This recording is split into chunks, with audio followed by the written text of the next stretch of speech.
The Jewish woman is so incredibly special and precious. We are in many ways like Hashem, like God.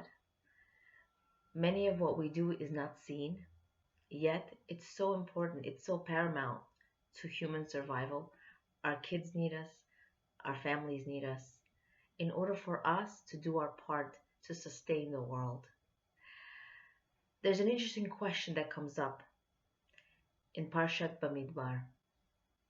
And I'm going to state this question, and then I'm going to give you 6 life transforming ideas to apply to your life as a Jewish woman, as a Jewish person, as well as a practical tip.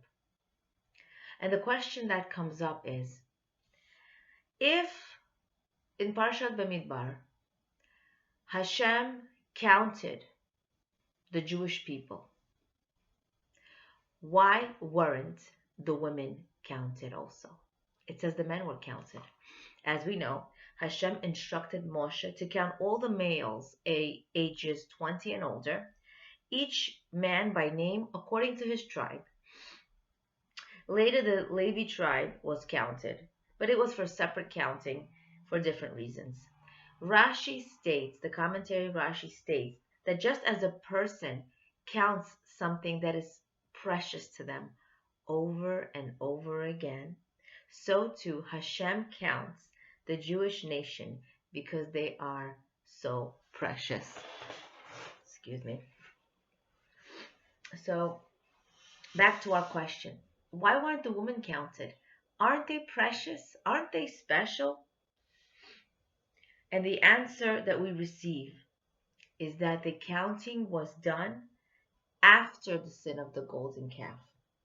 The men succumbed to sin, almost severing their chance to be Hashem's nation. We know that when Moshe didn't come down with the Torah, with the tablets, he said, I'll be down, give me a few days.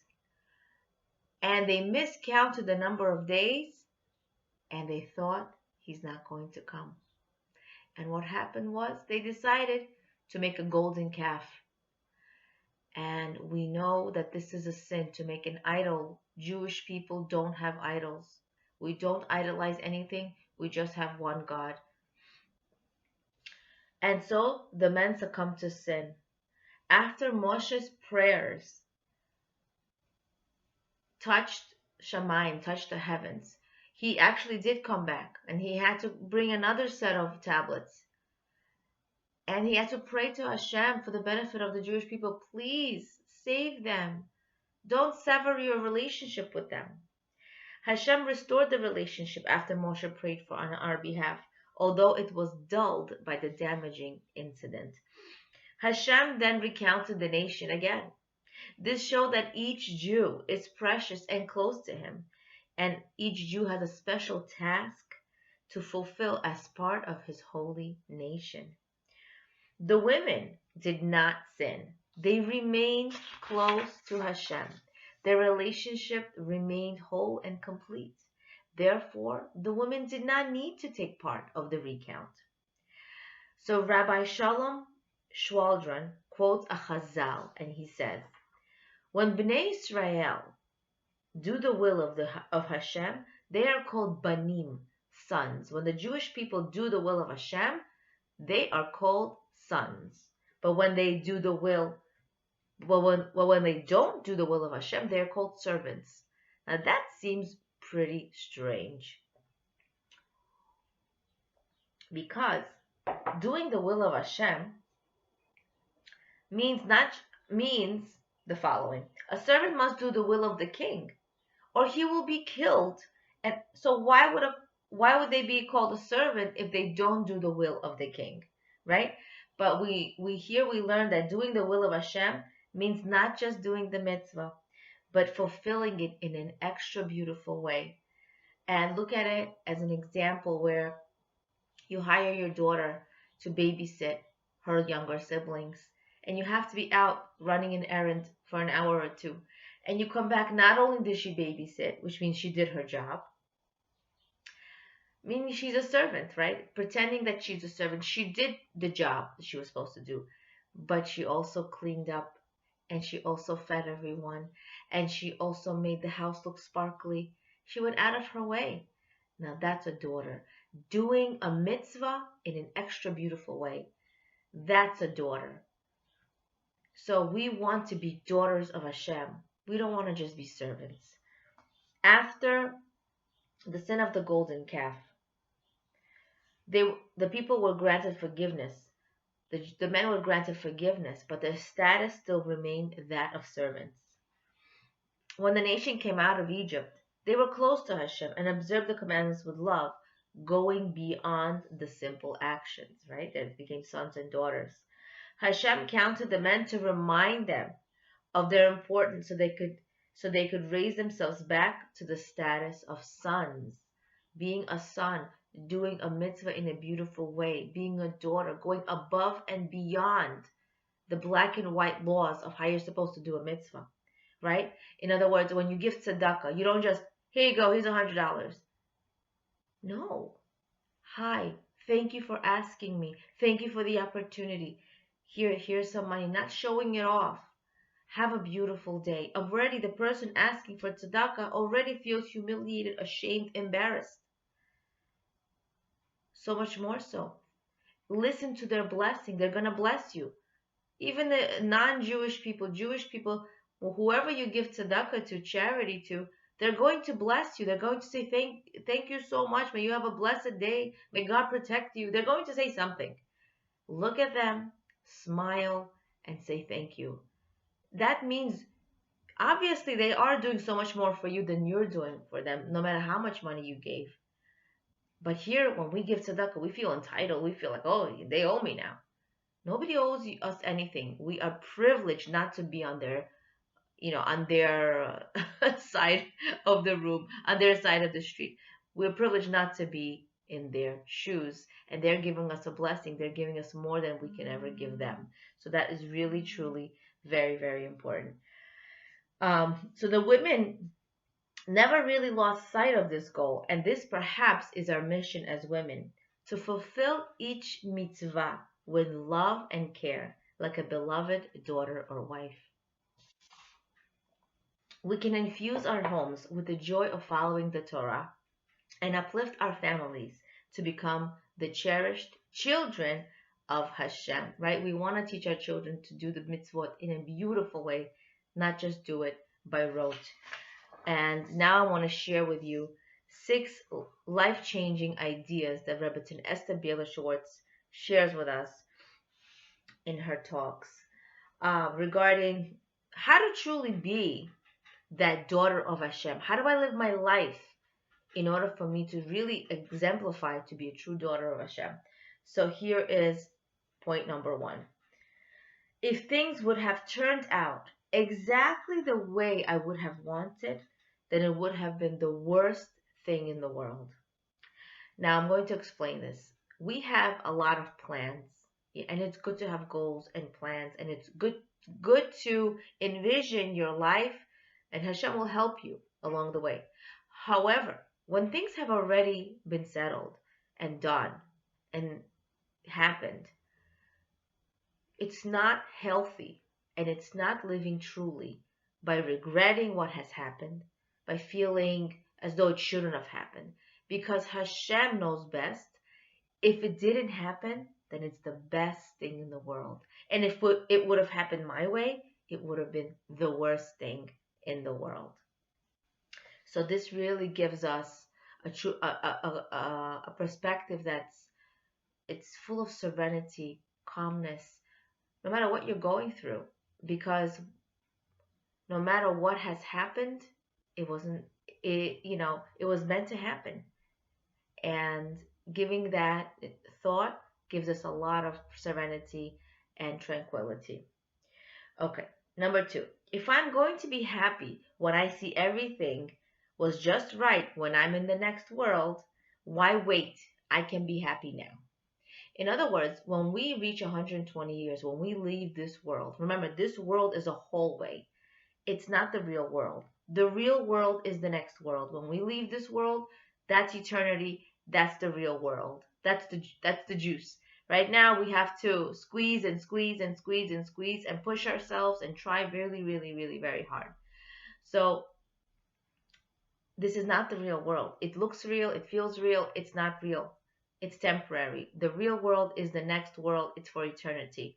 So when we reach the next world, we're going to see how everything that happened in our life completely makes sense and was meant to happen and is good for us. We don't see it now. We're not supposed to see it now.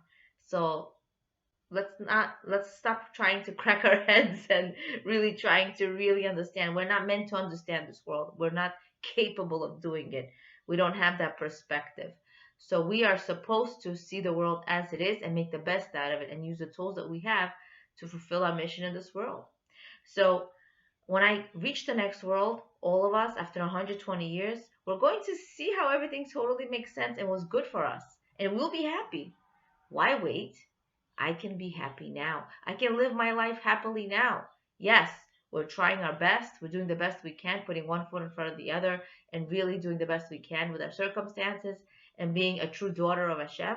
However, in the end, Hashem sees the big picture. He controls what happens to us. He controls what happens to us. Nobody is big enough to make anything happen. And I'm going to give an example of Hitler. May his name be erased.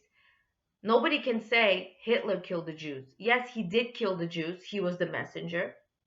But only Hashem is able to have the will to make something happen. If he says this is going to happen, it's going to happen. Yes, Hitler will pay for eternity. He's paying now for whatever that happened. And eternity is a very long time. So if Hashem doesn't will for it to happen, it's not going to happen. Okay, number 3. When I'm careful with the smallest details, I am making the biggest statement. Oftentimes we think the person who did the biggest mitzvah, she made the simcha, the big events, she raised a lot of money for a fund, or, she has a big company where there's shidduchim, meaning like she's matchmaking, and these are all great big things. But we cannot give a reward to each mitzvah. We cannot give like a price tag. We can't do that because we don't know the worth of it. So when a person is careful about the little things, when I'm careful about the smallest details, I'm making the biggest statement. Which statement am I making? I'm making the statement that everything is important. My smile is important. When I do something, it's important. It's only a smile. It doesn't cost anything. It doesn't take much time. But the way you do something, it shows you're making the biggest statement.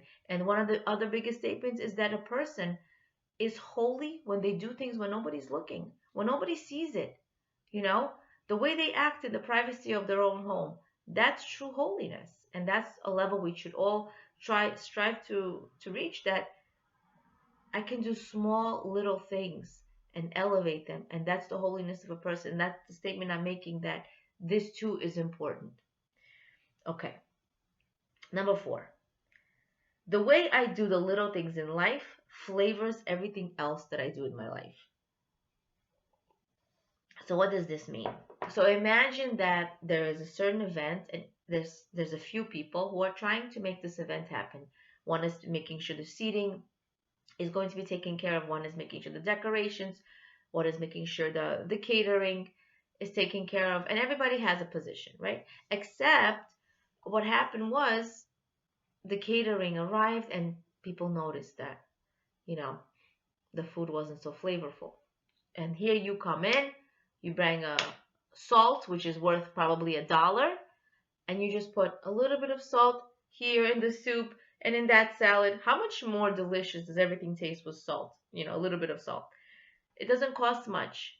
You didn't spend so much time on this, but yet you add flavor to everything that you do.